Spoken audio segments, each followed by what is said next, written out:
চব্বিশের গণঅভ্যুত্থানের পরে কি বাংলাদেশের বিশাল একটা পরিবর্তন হয়ে যাবে আপনি এমনটা আশা করছিলেন আমার মতো? যদি করে থাকেন তাহলে আপনি হচ্ছেন একজন বোকা মানুষ, যাদেরকে গ্রামের ভাষায় বলে গাছ বোকা, আপনি গাছ বলদ। ছোটোবেলা থেকেই আমাদেরকে যখন স্কুলে যেতাম বা স্কুল টিচার যখন জিজ্ঞেস করতো তুমি কী হইতে চাও, আমরা সবাই বলি ডাক্তার হব, ইঞ্জিনিয়ার হব, জজ হব, ব্যারিস্টার হব, বিদেশ চলে যাবো, এই অনেক কিছু হবো। বাট কেউ একজনও বলে না যে আমি হচ্ছে এমপি হব, আমি মন্ত্রী হব। এমনকি নির্বাচনের সময় যেই মানুষগুলো আপনার কাছে আমার কাছে ভোট চাইতে আসে তারাও কিন্তু বলে না যে আমি তো এমপি হব, আমার কাছে এই পরিকল্পনা আছে, তুমি যদি পরিকল্পনাগুলো দেখো, যদি তোমার ভালো লাগে তুমি আমাকে একটা ভোট দিও। সবাই শুধু চায় যে আমাকে একটা ভোট দিন, কারণ আমি ভালো মানুষ। হ্যাঁ, তারা কতটুকু ভালো মানুষ, কতটুকু তাদের কাছে পরিকল্পনা আছে, এরকম কিছু নিয়ে তারা আমাদেরকে কোনো তথ্য দেয় না। এমনকি এবারের নির্বাচনও আমরা বেশ কিছু প্রার্থীকে দেখছি হচ্ছে ক্রাউড ফান্ডিং করার জন্য। তারা হচ্ছে ক্রাউড ফান্ডিং করছে, যে তাদেরকে মানে ফান্ড রেজ করছে। ফান্ড রেজ করতে গিয়ে তারা বলছে যে আমার নির্বাচনী ব্যয় হইতে মানে নির্বাচন করতে এত টাকা ব্যয় হবে, আপনারা আমাকে সহযোগিতা করেন। ভাই, কেন মানুষের টাকা পড়ছে? মানুষ নিজে এত কষ্ট করে ইনকাম করবে তোমাকে সহযোগিতা করার জন্য? হ্যাঁ, আপনাকে সহযোগিতা করবে যদি আপনার কাছে একটা পরিকল্পনা থাকে। আপনি যদি এসে বলেন যে ভাই আমার কাছে এই 10টা পরিকল্পনা আমার কাছে আছে, আমি যদি সরকার হইতে পারি আমি এই পরিকল্পনাগুলোকে কাজে লাগানোর চেষ্টা করব, কারণ আমরা এইভাবে করব, এরকম কিছুই বলে নাই। আইসা বলছে যে ভাই আমার এত টাকা দরকার, আমাকে ফান্ড রেজ কর। আর আমাদের কাজ বলদ মানুষ আমরাও তাদেরকে দেওয়া শুরু করছি এবং দিচ্ছিলাম। আমরা তিতা কথার দ্বিতীয় পর্ব এটা। এই পর্বে আমরা কিছু তিতা কথা বলবো। তো সবাইকে আরেকবার স্বাগত জানা নিচ্ছি আমাদের আজকের এই আলোচনায়। সো আজকের আলোচনায় আমরা হচ্ছে কথা বলবো পপুলারিজম পলিটিক্স নিয়ে। দেখেন, গত কিছুদিন আগে মানে নির্বাচনের পরপরই হচ্ছে হাসান আবদুল্লার একটা ভিডিও ভাইরাল হয়েছিল। মানে হাসান আবদুল্লাহ ঠিকাদারকে মানে খুব হুমকি দামকি দিচ্ছিল। আবার ইশরাকের একটা পটোকার্ড ভাইরাল হয়েছিল বা একটা ভিডিও ভাইরাল হয়েছিল, যেখানে হচ্ছে ইশরাক বলতেছিল যে বসুন্ধরা গ্রুপের বিরুদ্ধে সে যুদ্ধ ঘোষণা করে দিছে। এই কথাগুলো শুনতে খুব ভালো লাগে। হ্যাঁ, এগুলো খুব মানে হাততালি পাওয়ার জন্য যথেষ্ট একটা সুন্দর কথা, কিন্তু এটা দিয়ে রাষ্ট্র পরিচালনা করা যায় না। এই কথাগুলো শুনতে খুব শ্রুতিমধুর হলেও, খুব মানে সাহসী মনে হলো, এগুলো আসলে রাষ্ট্র পরিকল্পনার জন্য পরিপক্ক বা ম্যাচিউরড কোনো বক্তব্য না। এটা যদি আপনি একটু পাকিস্তানের দিকে তাকান তাহলে দেখতে পারেন, পাকিস্তানের ইমরান খানের কেস স্টাডিটা যদি আপনি পড়েন তাহলে আপনি বুঝতে পারবেন যে অনেকটা সিমিলার করতে পারবেন, এটার সাথে মিলাইতে পারবেন যে এই কথাগুলো কেন এরকম। দেখেন, কেউ ক্ষমতায় আসার পরে কেউ একজন বললো যে ভাই আমি তো একবারে দুর্নীতি চাঁদাবাজি সব বন্ধ করে দিব। দিন শেষে দেখা যায় তারা কিছু করতে পারে না। তার কারণ হচ্ছে তারা আসলে জানেই না যে চাঁদাবাজিটা কীভাবে হয়, তারা আসলে জানেই না দুর্নীতিটা কীভাবে হয়। মনে করেন চাঁদাবাজি করে পুলিশ, এখন পুলিশ কী করলো, পেট্রোল পুলিশ আপনার বাসায় গেল, ওই যে কী বলে পাসপোর্ট রিনিউর তথ্যের জন্য। পাসপোর্ট যখন আপনি করবেন তখন তার ভেরিফিকেশনের তথ্যের জন্য যাইতো আগে, এখন তো এটা অফ করে দিছে। এটার জন্য ডক্টর ইউনূস একটা ধন্যবাদ প্রাপ্য। এই যে তারা যাইতো বা তারা যে টল দেয়, তারা যদি চাঁদাবাজি না করে কতগুলো পেট্রোল তাদেরকে দিতে হবে। এটা নিয়ে 2001 বা 2002-এ যখন তৎকালীন মন্ত্রী ছিলেন আব্দুল মান্নান, উনি উনার নরসিংদী জেলায় গেছে ভিজিটে, যাইয়া ওখানকার সকল পুলিশকে ডাইকা না বলতেছে যে তোমরা কেউ 1 টাকা চাঁদাবাজিও করতে পারবে না, 1 টাকা ঘুষ নিতে পারবে না। পরের দিন নরসিংদী জেলার ডিসি যে ছিলেন উনি ডেকে বললো যে স্যার ঠিক আছে, পেট্রোলের দামগুলো যদি আপনারা দিয়ে দেন রাষ্ট্র থেকে দিতে, কেউ 1 টাকা দুর্নীতিও করবে না। মানে একটা রাষ্ট্র পেট্রোলের দাম দিতে হবে। তো এই যে টোটাল সিগমেন্টাল জায়গাগুলো দেখেন, এই রাষ্ট্রের মানুষগুলো কেমন, এই রাষ্ট্রের মানুষগুলোকে আপনি যদি দেখেন, আপনি বাজারে মনে করেন ফুটপাতে যেই দোকানগুলো হয় সেই দোকানগুলো একটু বেচা কিনা কম, মার্কেটের দোকানগুলো একটু বেচা কিনা কম, বেচা কিনা কম হচ্ছে, কিংবা রিক্সাওয়ালার ভাড়া একটু কম হচ্ছে, কারণ আপনার কাছে টাকা নাই। এখন কালো টাকা যখন একটা প্রচলন চলবে, টাকা একটা সাইকেল, হ্যাঁ, একটা সাইকেল আপনি যদি খুব ঠান্ডা মাথায় দেখেন, এই সাইকেলটাও খুব মানে চক্রাকারে চলে। ফুটপাত থেকে 10 টাকা করে চাঁদা তোলে, নেতার পকেটে যায়, নেতার পকেটে এটা 1,000 টাকা বা 2,000 টাকা হয়, নেতা আবার এই টাকাটাকে হচ্ছে 500 টাকা 200 টাকা করে তার কর্মীদেরকে, তার যেই সাপোর্টেড গুন্ডা পান্ডা টিম আছে তাদেরকে দেয়। তারা আবার আসা ওই ফুটপাতে বসে বসে খায়। এই যে চক্রাকার একটা বিষয়বস্তু, এটা চলে। এখন এই যে যারা বলতেছে যে আমি চাঁদা বন্ধ করে দিব, আমি এই করে দিব, তাদের কাছে আসলে কোনো পরিকল্পনা নাই। দিন শেষে তারা কিছুই করতে পারে না, তারা ফেল করে। এবং এই ফেল করে কেন? ওই যে প্রথমে বললাম যে আপনি ছোটোবেলা থেকে প্রত্যেকটা মানুষের একটা স্বপ্ন থাকে যে সে ডাক্তার হবে। একজন ডাক্তার হওয়ার জন্য 4 বৎসর বা 5 বৎসরের এমবিবিএসের যে কোর্স থাকে, সে প্রচুর রাত দিন পড়ালেখা করে। আপনি বুয়েটের একজন স্টুডেন্টের সাথে কথা বলেন, দেখবেন যে সে প্রচুর পড়ালেখা করে, মানে ভালো স্টুডেন্ট যারা আছে, ইঞ্জিনিয়ার যারা হইতে চায়। বাট একটা এমপি কিছুই লাগে না ভাই। এটা মানে খুবই হাস্যকর বিষয় না? একটা রাষ্ট্রের মানে পরিচালক হবে একজন মানুষ, একটা রাষ্ট্রের নীতি নির্ধারক হবে একজন মানুষ, তার কোনো জ্ঞান নাই। সে কিন্তু এরকম 10জন ইঞ্জিনিয়ারকে চালাবে, মানে 100 ইঞ্জিনিয়ার বা 1000 ইঞ্জিনিয়ার বা 1 লক্ষ ইঞ্জিনিয়ার তার আন্ডারে থাকবে, 1 লক্ষ প্রকৌশলী তার আন্ডারে থাকবে, 1 লক্ষ ডাক্তার তার আন্ডারে থাকবে, 1 লক্ষ উকিল তার আন্ডারে থাকবে। তো তার প্রত্যেকটা বিষয় সিগন্যাল কিছুটা মানে জ্ঞান থাকা উচিত, মানে জ্ঞান জ্ঞান থাকবে, তার পরিকল্পনা থাকবে যে সে কী করতে চাইতেছে, কী করবে এবং কীভাবে করবে। এই দিক নির্দেশনাগুলো দেওয়ার পরে ইঞ্জিনিয়ার হয়তো তাকে একটা প্ল্যান দেবে যে হ্যাঁ ভাই তুমি এটা করতে চাচ্ছ, তুমি এইভাবে করতে পারো। ডাক্তার বলবো যে আপনি যদি শিক্ষা ব্যবস্থা স্বাস্থ্য খাতে যদি একটু উন্নতি করতে চান তাহলে স্বাস্থ্য খাতে উন্নতি করতে পারেন, যেমনটা আমাদের স্বাস্থ্যমন্ত্রী একটা কথা বলছে যে ডাক্তাররা রুগীর পিছনে ঘুরবে। খুবই এটা হাস্যকর ব্যাপার, মানে মুখে যা আসে তাই বলে দিল। হ্যাঁ, ডাক্তার কেন ভাই রুগীর পিছনে দৌড়? আমি তো চাই না ডাক্তার আমার পিছনে দৌড়াক। আমি চাই আমি যখন ডাক্তারের কাছে যাব, ডাক্তার যাতে আমাকে সার্ভিসটা বেটার দেয়, ডাক্তার যাতে আমাকে অহেতুক অপ্রয়োজনীয় ওষুধ না দেয়, ডাক্তার যাতে আমাকে অপ্রয়োজনীয় টেস্ট না দেয়। আমি গেলাম কোনো কথা না শুনে সে আমাকে 1 গাদা টেস্ট লিখে দিল, এটা যাতে না হয়।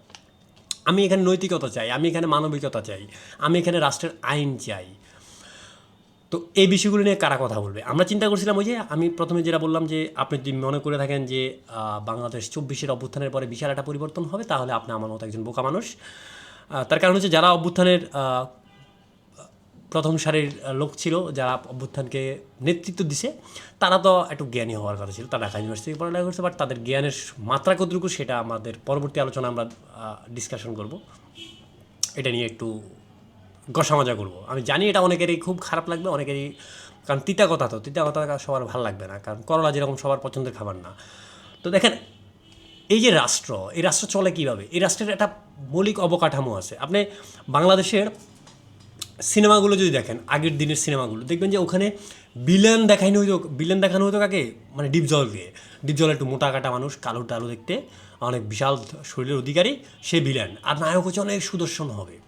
এখন ওই যে আমাদের সাইকোলজিক্যাল মাইন্ডে, আমাদের যে সাইকোলজি আছে, মানে মনস্তাত্ত্বিক যে ব্যাপার আছে, আমাদের এখানে মানে গেঁথে গেছে যে একটা ছেলে একটু হ্যাংলা, মানে আমি একটু হ্যাংলা, আমার একটু স্বাস্থ্য হয় না, এই কারণে আমি গাঁজা খোর, কারণ আমাকে সিনেমায় দেখাইছে এরকম। আমাদের সাহিত্যগুলোতে এটা হয়ে আসছে। এখন ওই যে অথচ আসলে ক্রাইম কারা করে? এখন সোসাইটিতে যখন আপনি দেখবেন যে একজন হুজুর বা একজন খুবই স্মার্ট লোক, একজন মানে একবারে ইংটিং পরা, টাইস্যুট পরা, গুলশান মরানি একজন লোক একটা ক্রাইম করছে, আপনি এটা মেনে নিতে পারতেছেন না, আপনি তখন এটা মানে খুব হতাশ, আপনি খুব মানে আপসেট হয়ে যাচ্ছেন।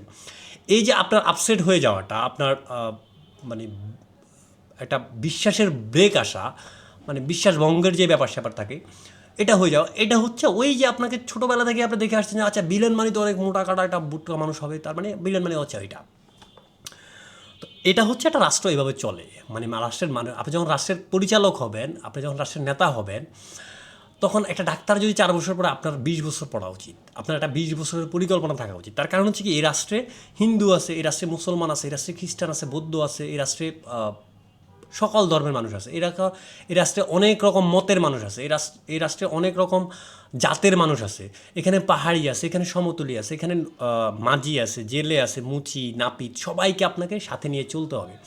তো এই সবার পালস যদি আপনি বুঝতে না পারেন, তাহলে আপনি রাষ্ট্র চালাইতে পারবেন না। মনে হয় আপনি গুলশান বনানির উপর বেস করে আপনি রাষ্ট্র চালাবেন, তাহলে হবে না। আপনি যদি মনে করেন যে আমি শুধু কৃষকদেরকে নিয়ে রাষ্ট্র চালাবো, তাও কৃষক হবে না। যেমন এটা হচ্ছে হামিদ খান বাসানির ফেলিয়ারের হিস্ট্রি যদি আপনি পড়েন, তাহলে আপনি বুঝতে পারবেন যে উনার কিছু সিদ্ধান্ত অতিরিক্ত কৃষক প্রেমী হয়ে গেছিলো, যেটা কোনো রাষ্ট্রের জন্যই কল্যাণকর নয়।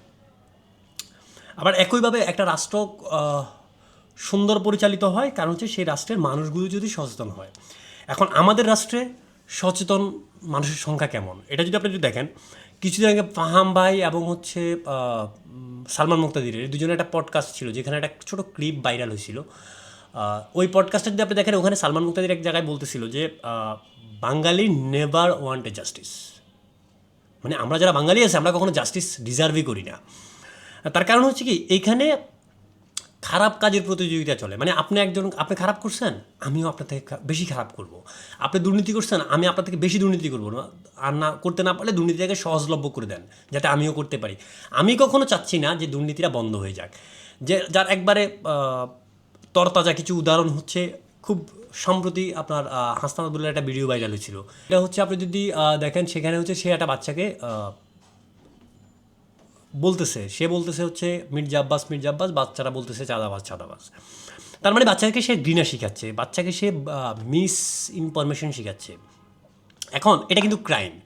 বাংলাদেশের শিশু আইন 2013 অনুযায়ী কোনো শিশু মানে 18 বছরের নিচে যারা, তাদেরকে শিশু বা তাদেরকে বাচ্চা বলে সাব্যস্ত করা হয়। কারো কাস্টডিতে থাকে বা কেউ যদি ওই শিশুকে মানে কাজ করায় এবং ওই সেই কাজের বিনিময়ে টাকা নেয়, সেটাও ক্রাইম। আবার ওই শিশুকে মানসিক এবং শারীরিকভাবে টর্চার করে, সেটাও ক্রাইম। ওই শিশুকে তার স্বার্থে সে যদি কোনো কিছু শিখায়, যেটা হচ্ছে ঘৃণা শিখায়, রাষ্ট্রের বিপক্ষে কিছু শিখায়, ঘৃণা শিখায়, কোনো অপরাধ শিখায়, ইভেন দু কোনো গালি শিখায়, এটা যদি প্রুফ থাকে, তাহলে এটা হচ্ছে বাংলাদেশের ফৌজদারি আইন অনুযায়ী এটা অপরাধ। এখন আমরা যারা ছিলাম, মানে আমি এটা নিয়ে কয়েকজন বিএনপি পন্থী অ্যাক্টিভিস্টদের দেখলাম হচ্ছে কি, তারা এটা নিয়ে তারা একটা কাউন্টার দিচ্ছে। তারা কাউন্টার দিচ্ছে কীভাবে দেখেন, ওই যে আমরা অপরাধ, তুমি অপরাধ করছো, আমি অপরাধ করবো, ওই জায়গা থেকে তারা কাউন্টার দিচ্ছে। তারাও একটা শিশুকে নিয়ে আসছে, একটা বাচ্চাকে নিয়ে আসছে। বাচ্চাকে নিয়ে এসে তারা বলতেছে কি, তারা বলতেছে যে হাসনাত আবদুল্লাহ, বাচ্চারা বলতেছে কালো পাঠা। মানে আপনি চিন্তা করেন যে এখানে খারাপ কাজের কী পরিমাণ প্রতিযোগিতা চলে। এখানে কেউ চায় না যে আমরা ভালো কাজ করি, আমরা ভালো মানে মানে তুমি অদম বলি আমি উত্তম হইব, এটা চায় না। মানে তুমি অদম মানে আমিও অদম হব, তুমি উত্তম হইলে আমি উত্তম হব, নাহলে হব না। এই যে একটা প্রতিযোগিতা চলতেছে। ঠিক একইভাবে আপনি যদি নাসির পাটোয়ারির দিকে দেখেন, নাসির পাটোয়ারি দেখেন, মানে আমি হাসনাত যেই বিষয়টা ছিল, এটা তো ফৌজদারি আইনে এটা অপরাধ। নাসির পাটোয়ারিও সেম অপরাধ করে আসতেছে। সেম অপরাধ কীভাবে করে আসছে, বাংলাদেশের 2009 সালের নির্বাচনী নীতিমালা অনুযায়ী ভোট একটা অত্যন্ত গোপনীয় বিষয়। কোনো প্রার্থী বা কোনো ব্যক্তি আরেকজন ব্যক্তিকে প্রশ্ন করতে পারবে না প্রকাশ্যে, দিবালোকে বা মিডিয়ার সামনে প্রশ্ন করতে পারবে না যে আপনি কোথায় ভোট দিবেন। আপনি ধানের শীষে ভোট দিবেন, আপনি কি নৌকায় ভোট দিবেন, আপনি কি হাত পাকায় ভোট দিবেন, আপনি কি দাড়ি পাল্লায় ভোট দিবেন, নাকি শাপলা গলিতে ভোট দিবেন, এটা বলতে পারবে না। সে সর্বোচ্চ বলতে পারে যে ভাই আমার প্রতীক এটা, যদি প্রতীক পাওয়ার পরে হয় তাহলে আমার প্রতীক এটা, আপনি আমার প্রতীক এটা ভোট দিয়েন, আমার কাছে এই পরিকল্পনা আছে, আমরা রাষ্ট্রটাকে এইটা করতে চাই। বাট সেটা করে নাই। সে করছে কি, সে ক্রমান্বয়ে পুরো ভোটের আগের একটা মাস সে একাধারে এই বিষয়গুলোকে বলে গেছে। এবং তো সেই নির্বাচনী নীতিমালা ভঙ্গ করছে। এখন বিএনপিপন্থী অ্যাক্টিভিস্ট যারা ছিল, তারা কিন্তু চাইলে এটা নিয়ে নির্বাচন কমিশনে একটা ক্লিপ পাঠাতে পারতো, একটা আর্জি করতে পারতো যে সে তো নির্বাচনী নীতিমালা ভঙ্গ করতেছে, কেন তার প্রার্থীরা বাতিল হবে না। এখন তারা এটা করে নাই। তারা করছে কি, তারা তাকে কাউন্টার দেওয়ার জন্য আবার তাকেও গালি দিছে। মানে ওই আপনি অপরাধ করছেন না, আমিও আপনাকে অপরাধ করব। ঠিক একইভাবে নাসির পাটোয়ারি বা আরও বেশ কিছু মানুষ, ওই যে বললাম যে পপুলারিজমের যে রাজনীতিটা, এখন এই পপুলারিজম রাজনীতিটা চলতেছে, নাসির পাটোয়ারির কথাগুলো আমাদের খুব ভালো লাগে, আমার খুব বাহাবা দেয়। আবার অনেকে দেখি যে খুব হাততালিও মারে। এখন এই কথাগুলো আসলে কতটুকু বাস্তবসম্মত, এই কথাগুলো দিয়ে আসলে কী হবে? দেখেন, রাজনৈতিক শিষ্টাচার যদি না থাকে রাষ্ট্রে, কিংবা ব্যক্তি শিষ্টাচার যদি না থাকে, তাহলে কখনোই রাষ্ট্র কল্যাণ রাষ্ট্র হবে না। আপনি যে কল্যাণ রাষ্ট্রের কথা বলতেছেন, আপনি যে সাম্যের কথা বলতেছেন, আপনি যে মানবিকতার কথা বলতেছেন, সেটা কখনো হবে না। এখন নাসির পাটোয়ারি মির্জা আব্বাসকে সরাসরি চাঁদাবাজ বলতেছে। এখন বাংলাদেশের ফৌজদারি আইন অনুযায়ী কোনো ব্যক্তিকে অপরাধ প্রমাণের আগে আপনি তাকে চাঁদাবাজ বলতে পারবেন না, অপরাধী বলতে পারবেন না। আদালতে অপরাধ প্রমাণের আগে তাকে অপরাধী বলতে পারবেন না। যদি কাউকে গ্রেপ্তার করে পুলিশ, মানে সে এক্সাম্পল, আমাকে পুলিশ গ্রেপ্তার করলো, তখনও আপনি আমাকে অপরাধী বলতে পারবেন না যদি আদালতে প্রমাণ হওয়ার আগে। পুলিশ যে কাউকে গ্রেপ্তার করতে পারবে, পুলিশ যে কাউকে জিজ্ঞাসাবাদের জন্য নিতে পারবে, বাট তার অপরাধ প্রমাণিত হওয়ার আগ পর্যন্ত তাকে অপরাধী বলে সাব্যস্ত করা যাবে না এবং অপরাধী বলে ট্রিট করা যাবে না। এখন মির্জা আব্বাসের অপরাধটাকে অপরাধী মানে মানে প্রমাণিত হয়েছে, সে কি চাঁদাবাজি করছে, কোথাও প্রমাণিত হয়েছে, তাহলে আদালত কেন তাকে দেয় নাই? আপনি তাকে আদালতের মোকাবেলা করে নাই সেটা। এবার আজকে অতি উৎসাহী একজন মানুষ করলো কি, নাসির পাটোয়ারির বিরুদ্ধে মামলা করলো। এখন সে যে মামলা করলো, তারও দেখেন জ্ঞান কতটুকু স্বল্পতা। এবং বিএনপির অ্যাক্টিভিস্টদের, মানে আমি এই কারণে বিএনপিকে অনেকবার বলছি যে ভাই, তোমাদের কর্মীদেরকে, মানে যে জিয়াউর রহমানের সময় জিয়াউর রহমান কর্মশালা করতো, রাজনৈতিক কর্মশালা করতো, যেখানে হচ্ছে কর্মীদেরকে ট্রেনিং দেওয়াইতো, রাজনীতি শিখাইতো। কারণ ওনার একটা স্লোগান ছিল যে আমি রাজনীতিবিদদের জন্য রাজনীতিটা কঠিন করে দেবো। তার একটা মটো ছিল যে গ্রামের কৃষক থেকে শুরু করে গ্রামের একবার সাধারণ মানুষ, তারাও যাতে রাজনীতিটা বুঝে, রাজনীতির ভালো দিকটা যাতে বুঝে এবং তার রাজনৈতিকভাবে সচেতন হয়। তো বাংলাদেশের মানুষ রাজনৈতিকভাবে সচেতন কখনো হয় না, আমরা এরকম। তো এবার সে করলো কি, সে যায় নাসির পাটোয়ারির নামে মামলা করলো। মামলাতে সে যে ধারাটা দিল সেটা হচ্ছে, একটা হচ্ছে 500, 504, 506। এখন একটা হচ্ছে মানহানির, একটা হচ্ছে ভয় ভীতি প্রদর্শনী। এখন বাংলাদেশের ফৌজদারি আইন অনুযায়ী যদি আমি আপনাকে ভয় দেখাই বা আপনি আমাকে ভয় দেখান, মানে সে এক্সাম্পল, আপনি আমাকে ভয় দেখাইছেন, আমি সশরীরে গিয়ে মামলাটা করতে হবে। আমাকে একজন ভয় দেখাইছে, আমাকে মামলা করতে হবে, আমার হয়ে আরেকজন মামলা করতে পারবে না, বাট ওই লোক অতি উৎসাহে সে যায় মামলা করতেছে। মানহানি হয়েছে মির্জা আব্বাসের, সে মামলা করলো। মির্জা আব্বাস কিন্তু মামলা করে নাই, যদিও পরবর্তী দেখলাম যে বিএনপি এখান থেকে ওই ব্যক্তিকে শোকেস করছে। তো শোকেস করার ফলে এটা বিএনপি একটা ম্যাচুরিটির প্রমাণ দিছে যে না, তুমি তো এটা করতে পারো না, যাই হোক আবার। তো এবার নাসির পাটোয়ারিটা শোনার পরে সে আবার এত রিয়্যাক্ট করছে, যে রিয়্যাক্টটা আবার হচ্ছে রাজনৈতিক শিষ্টাচার যেটা আছে বা ব্যক্তি শিষ্টাচার যেটা আছে সেটা ব্রেক করে গেছে। এখন দেখেন, আমি আমার নেতা যে হবে, আমার রাষ্ট্রের প্রধানমন্ত্রী, আমার রাষ্ট্রের এমপি, আমার রাষ্ট্রের নীতি নির্ধারক, মানে আইন বানাবে যারা, আমার রাষ্ট্রের শিষ্টাচারের যেই মানে একটা স্ট্রাকচার দাঁড়া করাবে, মানে তো নাসির পাটোয়ারি যে ব্যাপারটা ছিল সেটা হচ্ছে সে আজকে যে রিয়্যাক্ট করছে এটা একবারে নিঃসন্দেহে মানে শিষ্টাচার বহির্ভূত একটা কাজ। কারণ আমাকে যদি বলেন, আমি বলবো যে এটা কোনো রাজনীতিবিদ, মানে আপনি একটা রাজনীতিবিদকে প্রশ্ন করেন, আমি চাই নাসির পাটোয়ারি যেই কথাগুলো বলতেছে, যে প্রশ্নগুলো তুলতেছে সেগুলো হোক, বাট সেটা একটা শিষ্টাচারের ভিতরে থেকে। আপনি যদি বিয়াদবের মতো প্রশ্ন করেন, আপনি যদি অভদ্রের মতো প্রশ্ন করেন, সেটা হবে না। ওই যে একটা অভদ্রতার মানে প্যাটার্ন চালু হয়ে যাবে। তো লাভটা কী হলো? লাভটা তো আলটিমেটলি ইন্ডোদারিতে আমরা যেই বাংলাদেশের আশা করছিলাম সেই বাংলাদেশটা আমরা পাচ্ছি না, এবং আপনার কাছে কোনো পরিকল্পনা নাই আপনাদের কাছে। মানে এই যে আমি প্রথমে যেটা বললাম যে হাসনাত আবদুল্লাহ ঠিকাদারকে ফোন করে থ্রেট দিচ্ছে, ইশরাক বসুন্ধরা গ্রুপ প্রেস গ্রুপের বিরুদ্ধে, মাফিয়াতন্ত্রের বিরুদ্ধে সে একবার যুদ্ধ ঘোষণা করে দিয়েছে। এই আলাপগুলো না মানে চিত্তাকর্ষক, হ্যাঁ, এগুলা খুব মানে হাততালি পাওয়ার যোগ্য, এগুলো খুব মানে বাহাবা পাওয়ার যোগ্য, ওই হিরো আলম টাইপের রাজনীতি, পপুলারিজম রাজনীতি আর কি। বাট এটা করে হবে কি জানেন, এটা কর্পোরেট পাওয়ার স্ট্রাকচারকে আপনি ভাঙতে পারবেন না, কারণ এইটার পাওয়ার স্ট্রাকচারকে ভাঙতে হলে আপনাকে অনেকগুলো প্ল্যান পরিকল্পনা করতে হবে। তো এই যে ছেলেগুলো সৎ, এই যে সততা, এই সততা দিয়ে কী হবে জানেন, এই রকম ভালো মানুষে দিয়ে আপনি ভালো ঘরজামাই হতে পারবেন, আপনি রাষ্ট্র পরিচালনা করতে পারবেন না। কারণ রাষ্ট্র পরিচালনা করতে হলে আপনাকে একটা সাপ্লাই চেইন মানতে হবে, আপনাকে পুরো সাপ্লাই চেইনের স্ট্রাকচারটাকে বুঝতে হবে, রাষ্ট্র কীভাবে চলে, একটা মানে জিও পলিটিক্স কী, গ্লোবাল পলিটিক্স কী, এটা নিয়ে আপনাকে জানতে হবে। এখন আমরা হয়তো আশা করছিলাম যে বাংলাদেশে যারা নতুন যারা আসতেছে তারা যেহেতু ঢাকা বিশ্ববিদ্যালয় থেকে পড়ালেখা করছে, বাংলাদেশের শ্রেষ্ঠ বিদ্যাপীঠ, যদিও বেশ কিছু বছর আগে 2014 সালে মেবি আমি একটা পোস্ট করছিলাম যে বাংলাদেশের বিশ্ববিদ্যালয়গুলো থেকে ঘণ্টায় ঘণ্টায় ছাগল বাইট করতেছে, হ্যাঁ। তো এটা প্রমাণ পাচ্ছি আমরা এখন প্রতিদিন। বিভিন্ন কোম্পানির ক্ষেত্রেও এমপ্লয়ি পাওয়া যাচ্ছে না, ওই রকম ম্যাচুর্ড এমপ্লয়ি। সার্টিফিকেট আছে, মেলা সার্টিফিকেট আছে, বাট একজনও কাজ জানে না আর কি, তারা জানে না। তো অনেকটা স্মার্ট হইতে হবে আপনাদেরকে, এই বিষয়গুলোকে যদি হ্যান্ডেল করতে হবে। মানে প্রেসকে যদি আপনি বসুন্ধরা গ্রুপকে কিংবা চাঁদাবাজিকে আপনি হ্যান্ডেল করতে হয়, আপনাকে স্মার্ট হইতে হবে। দেখেন, এই যে হাদি মারা গেল, লাভ হলো কি? এই যে মানে আমি দেখলাম যে জামাতের আমির গত পরশু দিন না জানি গতকালকে একটা কথা বলতেছিল যে জান দিব তবে জুলাই দিব না। ভাই, যদি আপনার জান নিয়ে যায়, সে এক্সাম্পল আপনাকে মেরে ফেললো, মনে করেন আপনি বললেন যে আমি জীবন দিব বাট আমার বউ দিব না, তখন আমি বললাম যে ঠিক আছে তুই মরে জ্বালা, যে বাংলাদেশের সিনেমাতে যেগুলো হয় আর কি, তারা মাইরে দিয়ে বোর্ডে নিয়ে যায়। তো লাভ গেলো তুমি মরে গেলে, তোমার বউ নিয়ে গেলো। ফ্যাক্টটা হচ্ছে জীবনও দিব না, জুলাইও দিব না, জীবনও দিব না, বাংলাদেশের সার্বভৌমত্ব বিকাই দিব না, জীবনও দিব না, বাংলাদেশের স্বাধীনতা বিকাই দিব না, হ্যাঁ। তো আমি তো ভাই, আমার জীবনে তো সস্তা না, আমার জীবন কেন দিব আমি? মানে আমি জীবন দিব যা, মানে জুলাই দেবো না, এই টাইপের মানে স্লোগান, এগুলো আসলে মিছিলে একটা আন্দোলনে একটা পপুলারিজম হয়, বাট এটা পপুলারিজম স্লোগান, এটা আসলে বাস্তবভিত্তিক স্লোগান না। তো এই যে হাদির মৃত্যু হলো, কি হলো? হাদির মতো একটা জ্ঞানীকে আমরা হারাইছি। হাদি কিছু বুঝতো, কিছু জানতো, তার কাছে কিছু প্ল্যান ছিল, আমরা হারাইছি। তো আলটিমেটলি এই যে রাষ্ট্র যে আপনার কাছ থেকে হাসনাত আবদুল্লাহ, নাসির পাটোয়ারি, ইশরাক, এই যে আপনার কাছ থেকে বেটার কিছু পাইতো, সেই জায়গা থেকে রাষ্ট্র শূন্য, রাষ্ট্র কিছু পায় নাই, রাষ্ট্র খালি হাতে ফিরে আসছে। তো দুনিয়ার 2 নাম্বারির যে শক্তি, যেই সিন্ডিকেটের যে শক্তি, সেটাকে যদি আপনি স্মার্ট ওয়েতে হ্যান্ডেল করতে না পারেন, আপনি যদি মানে স্মার্ট ওয়েতে হ্যান্ডেল না কইরা আপনি পপুলারিজম রাজনীতির মধ্যে ঢুকে যান, তাহলে না আপনি হারায় যাবেন। আর আপনার এই হারানোটা বাংলাদেশের জন্য কস্টলি হয়ে যাবে। আমরা চাই বাংলাদেশের যতগুলো পলিটিশিয়ান আছে যারা বাংলাদেশের ভালো চায়, তারা বাংলাদেশকে সার্ভ করুক, একটা লং টাইম সার্ভ করুক।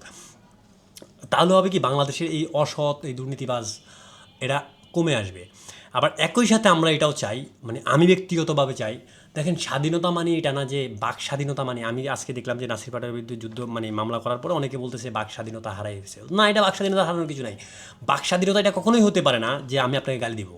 বাক স্বাধীনতা কখনো এটা হতে পারে না যে আমি আপনাকে আপনার 14 গোষ্ঠী উদ্ধার করে দিব।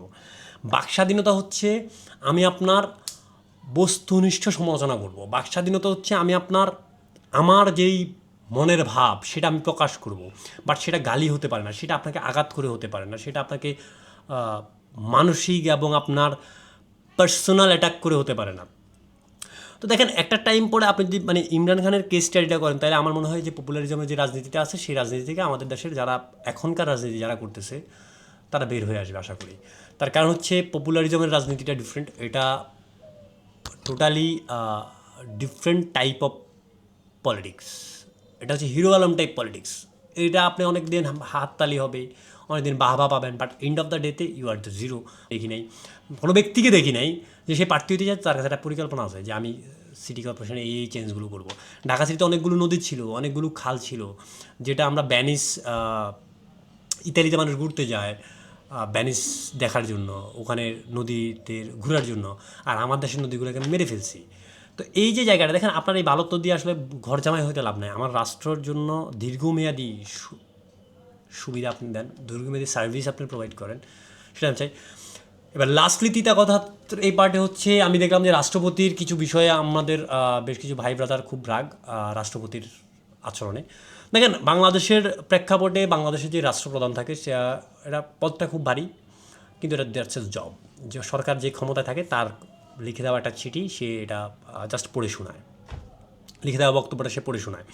তো এখন এই যে আপনার লিখে দেওয়া বক্তব্য পড়ে শোনানোর যে জায়গাটা, রাষ্ট্রপতি সেটাই করতেছে, ডুইং দ্য বেস্ট জব। আমার কাছে মনে হয় রাষ্ট্রপতি এখন ভালো জব করতেছে। কারণ আমাদের অনেকেরই আছে যে আইটিতে জব করতে ভালো লাগে না, বা মার্কেটিংয়ে জব করতে ভালো লাগে না, লতে জব করতে ভালো লাগে না, বাট তারপরেও করি। ছোটোবেলাতে অনেকেই আছে যার ক্রিকেটার হওয়ার স্বপ্ন, বাট তাকে দেখা গেছে ডাক্তারে ভর্তি করা দিয়েছে, তার ভালো লাগে না, ওই যে সে তারপর পড়তেছে, তা ভালো করতেছে। তো রাষ্ট্রপতি সেম, এইখানে আসলে আপনার মন খারাপ হওয়ার কিছু নাই। কারণ রাষ্ট্রপতি, হ্যাঁ, যদি আমাকে আপনার নৈতিকতার জায়গা থেকে বলেন, হয়তো ওনার একটা দর্শন আছে, ওনার একটা নীতি আছে, সেই নীতিতে যদি উনি অটল থাকতে পারতেন উনি হয়তো বা পদত্যাগ করতেন। উনি পদত্যাগ করেন নাই, সেটা ওনার ব্যক্তিগত বিষয়। বাট আমি চাইবো যে উনি জবটা ভালো করতেছে কিনা, উনি এখন পর্যন্ত ভালো জব করতেছে, যে এটা নিয়ে কথা না বলি। সর্বশেষ একটা তিতা কথার এই পর্বে আমরা হচ্ছে একটা গুড নিউজ দেই। সেই গুড নিউজটা, যদিও এটা গুড নিউজ আমার কাছে মনে হয় নাই, হাদির যেই খুনি তারা গ্রেপ্তার হয়েছে ভারতে, যদিও আমার কাছে মনে হয় সেটা আরও আগে গ্রেপ্তার হয়েছে। তো সরকার থেকে কিছুক্ষণ আগে একটা নিউজ দেখলাম যে তাদেরকে বাংলাদেশে ফেরত আনার জন্য প্রক্রিয়া শুরু হয়েছে। তো এখন এটা অনেকটা ভারতের কাছে ভারতের বিষয়, হ্যাঁ, ভারত দিবে কি দিবে না, ভারতের সাথে আমরা কূটনীতিক আলোচনা চলে যেতে পারি। আমরা তাদের সাথে আমাদের সম্পর্কে যেই চুক্তি আছে, বন্দি বিনিময় চুক্তি, সেই বন্দি বিনিময় চুক্তি অনুযায়ী তাদের সাথে আমরা আলোচনা করতে পারি। এখন তারা যদি দেয় তাহলে মোস্ট ওয়েলকাম, না দিলে রাষ্ট্র পরবর্তীতে ডিফারেন্ট যে চিন্তা করবে সেটাই চিন্তা করতে পারে। বাট দুঃখজনক বিষয় আছে এখানে, হাদির খুনি গ্রেপ্তার হওয়াতে যে মানুষগুলো সব থেকে বেশি খুশি হওয়ার কথা ছিল, যারা এতদিন রাজপথ কাঁপাইছে, তারা সবাই সাইলেন্ট, তারা সবাই চুপ করে আছে। ঝুমার ফেসবুক আইডি নাই, এখন এটা কি টেকনিক্যাল ইস্যু নাকি অন্য কিছু, এটা আসলে আমি জানি না। তো যেটা যাই হোক, আমরা আশা করব যে হাদির সত্যিকারই খুনি যে ছিল তাকে সামনে নিয়ে আসা হোক, তার ফাঁসি হোক। একই সাথে প্রত্যেকটা দর্শনের ফাঁসি হোক। যেভাবে যদিও এখনও সেই ছোট্ট আসিয়ার দর্শনের ফাঁসির কোনো অগ্রগতি আমরা পাইনি। এই বাংলাদেশে প্রচুর পরিমাণে ইস্যু হয়, একটা ইস্যু আসে আরেকটা ইস্যুকে ঢেকে দেয়, আর আমরা ওই ইস্যুতে নাচতে শুরু করি। তো সর্বশেষ নাসির পাটোয়ারি বলি, ইশরাক বলি, হাসনাত আবদুল্লাহ বলি, এনসিপির অন্য নেতাকর্মী মানে তরুণ যারা আছে তাদেরকে স্পেশালি বলবো যে ভাই, পপুলারিজমের রাজনীতিতে ঢুকে পড়ো না। কারণ হচ্ছে যদি আইডিয়া লাগে, যদি তোমাদের আইডিয়া লাগে, বাংলাদেশে প্রচুর মানুষ আছে যারা আইডিয়া নিয়ে কাজ করে, যারা তোমাদেরকে ভালো আইডিয়া দিতে পারবে, তাদের কাছ থেকে আইডিয়া নাও। জনগণ রাষ্ট্রের কল্যাণে কিছু প্ল্যান করো, দ্যাটস গুড। বাট পপুলারিজমের রাজনীতি ঢুকো না, কারণ পপুলারিজমের রাজনীতি ঢুকলে এই রাষ্ট্র তোমাদের কাছ থেকে লম্বা দীর্ঘমেয়াদী যে সার্ভিসটা আশা করে সেটা পাবে না, এই রাষ্ট্রের কোনো কল্যাণ হবে না। প্ল্যান করো যে কীভাবে এটা করা যায়। যেমন ঢাকা ইউনিভার্সিটি যখন ডাকসু নির্বাচন হওয়ার পরে যখন যে গরিবদেরকে উচ্ছেদ করে দেওয়া হচ্ছে, মানে ইয়েদেরকে বাজার মানে ফুটপাতের দোকানদারদেরকে, হ্যাঁ, তখন এটা আমার কাছে খুব মানে দৃষ্টিকটু লাগছে এই কারণে দেখেন ইউনিভার্সিটির কাছে রিসার্চ করা যে বাংলাদেশের দারিদ্র্য সীমা এখন মনে করেন সাপোজ 4.5 আছে, এটাকে আমি 1-এ নামাবো কীভাবে, আমি দারিদ্র্য সীমাটাকে আমি দারিদ্র্যের সংখ্যাটা 1-এ নামাবো কীভাবে, 0 করবো কীভাবে, এটা নিয়ে রিসার্চ হবে, এটা নিয়ে পরিকল্পনা হবে। এটা তো তাদের কাজ না। বা এই যে বিএনপির বা ছাত্র সংগঠন যারা আছে তারা দেখি যে আওয়ামী লীগ মিছিল করতে আসে, তারা মারামারি করে, তারা মারতে আসে, ভাই এটা তো তোমার কাজ না। তুমি এটা রাজনীতি দল করো, তুমি এটা মতদর্শন, তুমি তোমার কাজ করো, এটা আইনের কাজ, আইন করবে, এটা তুমি আইনের উপর ছেড়ে দাও না। নিজেদের কাজটাতে ফোকাস করি আর রাষ্ট্রের কল্যাণে কাজ করি। সর্বশেষ আবারও রিকোয়েস্ট থাকবে, নাসির পাটোয়ারির আজকের বক্তব্যকে আমি কোনোভাবেই সমর্থন করি না, কারণ হচ্ছে এইভাবে মানে শিষ্টাচার বহির্ভূত, রাজনৈতিক শিষ্টাচার বহির্ভূত কোনো বক্তব্য সমর্থনযোগ্য না। কারণ আমি চাই আমাদের তরুণ নেতৃত্বে যারা আসতেছে, নাসির পাটোয়ারি, হাসান আবদুল্লাহ, নাহিদ, অন্য অন্য রাজনৈতিক দলের যারা আছে, সবাই শিষ্টাচার এবং শ্রদ্ধাবোধের জায়গা থেকে রাজনীতি করুক, মানে পরিকল্পনা মাফিক রাজনীতি করুক, বুড়াদের মতো পাগল ছাগলের মতো না হোক। হ্যাঁ, এটা খুবই না, এটা ব্ল্যাকমেল। দুদিন পরে একটা ঘটনা ঘটবে, দেখা যাবে এই হচ্ছে ক্রিমিনাল, এর অনেক বিষয়, এরকম অনেক কিছু হয়। হ্যাঁ, তো তিতা কথার আজকের এই পর্ব অনেক লম্বা হয়ে গেছে, খুব বেশি তিতা কথা বলতে পারি নাই, তার জন্য সরি। কারণ হচ্ছে তিতা কথার আরেকটা বিশাল পর্ব আছে, সেটা আমরা স্ক্রিপ্টিং করতেছি, এগুলো স্ক্রিপ্ট ছাড়া। এই কারণে আপনারা সবাই ভালো থাকেন, সুস্থ থাকেন এবং রাষ্ট্র এবং জনগণের কল্যাণে নিজ নিজ অবস্থান থেকে একটু ছোটো ভালো কাজ করেন। আপনার পাশে একটা লোক যদি বই কিনতে না পারে, তাকে বই কিনে দেন। একই সাথে সর্বশেষ রিকোয়েস্ট থাকবে, বইমেলা চলতেছে, আমাদের একটা কালচারাল সেন্টার আছে, মানে সাংস্কৃতিক কেন্দ্র আছে, যেখানে আমরা কিছু বই রাখতেছি এবং কিছু বই আমরা পড়বো, মানুষের বই পড়াবো, মানুষকে একটা লাইব্রেরি টাইপের মানে করছি আমরা। তো সেখানে আপনি কিছু বই দিতে পারেন আমাদেরকে। দ্বিতীয়ত হচ্ছে আমরা একটা প্রজেক্টর কিনবো, যেখানে হচ্ছে আমরা বাংলাদেশের হিস্ট্রিক্যালি ডকুমেন্টারি যেগুলো আছে, সিনেমা যেগুলো আছে, এগুলোকে প্রদর্শনী করব। শুধু বাংলাদেশি না, সারা ওয়ার্ল্ড ওয়াইড সিনেমাগুলোকে আমরা প্রদর্শনী, হিস্ট্রিক্যাল সিনেমাগুলোকে প্রদর্শনী করার প্ল্যান করতেছিলাম। তো আমরা একটা প্রজেক্ট কিনবো। এই সব কিছু মিলে আপনাদের সহযোগিতা চাই, আপনারা আমাদেরকে সহযোগিতা করতে পারেন এবং বিশেষ করে আমাদেরকে বই দেন ভাই, আপনারা আমাদেরকে বই দিয়েন, বই দিয়ে সহযোগিতা করেন। এই কামনা, এই বাসনা, এই অনুরোধ রেখে আজকের ভিডিও শেষ করতেছি। আল্লাহ হাফেজ, আসসালামু আলাইকুম।